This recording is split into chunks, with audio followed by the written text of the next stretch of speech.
the original Nintendo Switch launched, pocketable and portable handheld gaming PCs already existed, but it was a small market, served entirely by brands you've basically never heard of.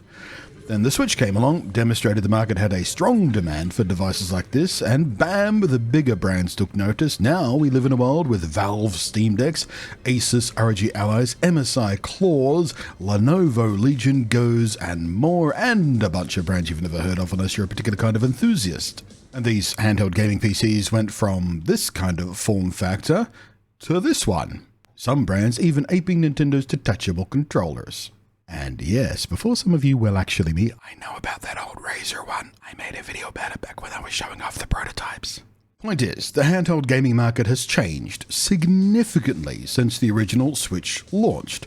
The Switch 2, I'm absolutely sure, will still be a massive seller, but as it sells, it will also face more scrutiny by direct comparisons and matchups, and this versus that kind of stuff than the Switch one ever had to do. At least during its first year or two. And I, for one, am looking forward to that. Strong competition in the marketplace is a good thing for end users. But even before the Switch 2 has hit shelves, I'm seeing a lot of people make some pretty massive mistakes. Some foolish mistakes, actually, as they try to compare the Switch 2 to things like the ROG Ally. They're getting some rather important stuff wrong. Like, seriously wrong. So here I come with a little context via demonstrations that should hopefully help with that, so we can all make smarter comparisons going forward. Hello again, I am Blunty, and a couple of weeks back when we got a Nintendo Spotlight video thing on the Cyberpunk 2077 port for Switch 2, we got a bunch of new gameplay for that port. Far more gameplay than we had from the original reveal, and this let me create a video where I carefully, and as best I could with the tools at hand, create a group of settings for the PC version of Cyberpunk that very closely matched the visual presentation for the Switch 2 gameplay that we saw. It is not a perfect match, and I'm not claiming it is, especially when it comes to upscaling techniques employed by the Switch 2 port versus what I was using, and I dig into that properly in the video itself. If you're curious, I will of course link it in the down below. But on that video, and basically every video I've made revolving around some aspect of the Switch 2 port of Cyberpunk in particular, I've had fistfuls of comments being all pissy about it. People who, for some baffling reason, seem personally offended that a Switch 2 port of this game exists, and that, in their minds, people should ignore it and just play it on one of the PC handheld gaming options instead. Just get an ROG Ally and play it there, it'll be better, they say. Making claims that the ROG Ally is superior in every way, more powerful, better value, smarter purchase. And just for the record on that, in local Aussie dollary-doos, the ROG Ally Z1 Extreme, the version that I have, is fully $200 more expensive than the Switch 2 is, or if you like, very nearly 30% more expensive, or put another way, 2 full-fledged AAA Switch 2 full-price games. So no, I don't really think the ROG Ally is actually better value. But I don't get people like this, people who act like this. I see it all the time on ports of games for years and years and years and years now, especially ports to the original Switch, and super especially PlayStation fans get super mad whenever Sony decides to make a PC port for a previously PlayStation exclusive title. Like with the Spider-Man games or Ghost of Tsushima, they go nuts. They react like they're jealous or something. It's bizarre behavior.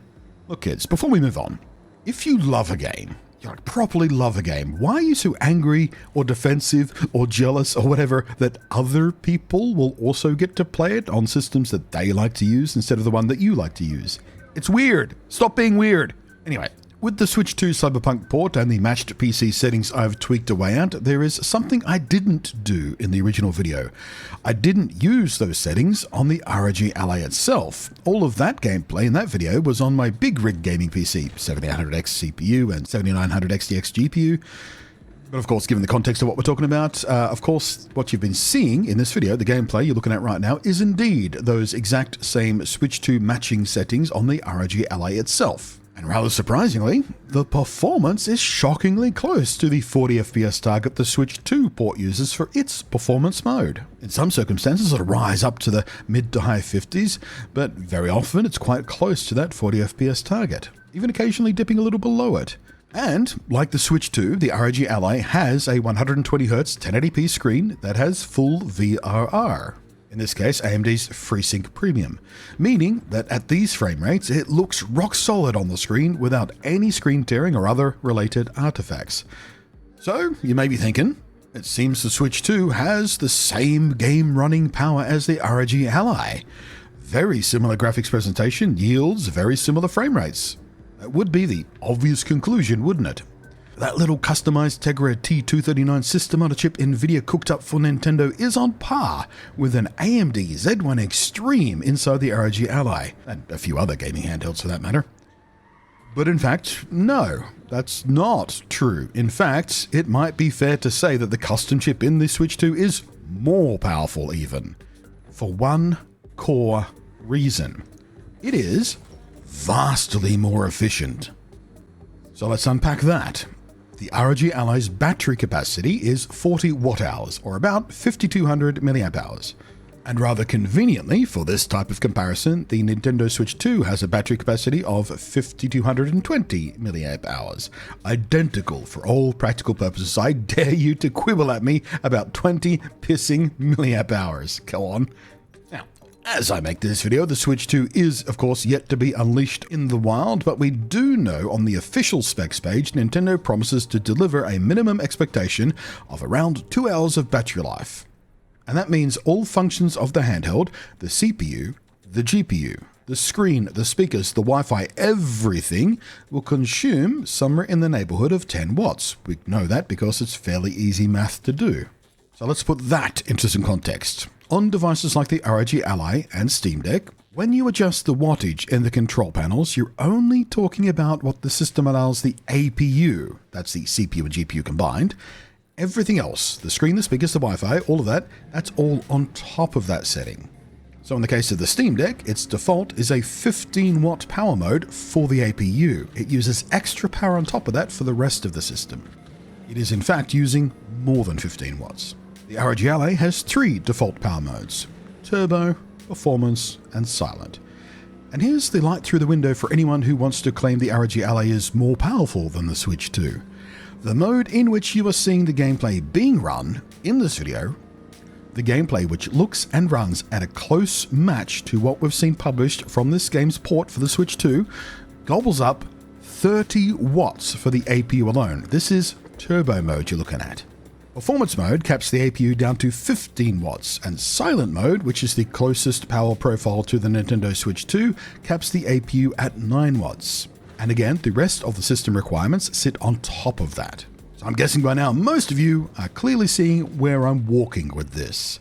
The one big thing that people keep forgetting about when they're yelling in the comments about Switch 2 videos, especially the ones looking at Cyberpunk 2077, is how much power the ROG Ally and devices like it need to visually match the Switch 2's graphics and frame rate target of 40 FPS. Again, I'm in turbo mode here, plugged in, letting the APU suck down all of 30 watts of power. It's running hot. The fan is whirring away quite audibly. The ROG's battery life at this 30 watt mode is generally about 1 hour, usually less, which is why I only ever run this mode when plugged in and usually attached to a dock for HDMI output to a desktop monitor. Reducing power consumption to the performance mode, the 15 watt mode for the APU, can potentially extend battery life to about 2 hours or so, similar to the minimums you see on the Switch. But then, we're no longer able to actually match what the Switch 2 can do with just 10 watts of power or so for the whole system. Now, we're at 30 FPS, barely, and you might argue that this is still a reasonable match for the Switch 2 Cyberpunk port, because it does have a 30 FPS option, but even then we are still fully 50% over comparative budget on power just for the APU alone, never mind the rest of the system. And at Silent mode, with the 9 watt APU mode, the one that best matches the Switch 2's own power usage, it's not what I'd call playable.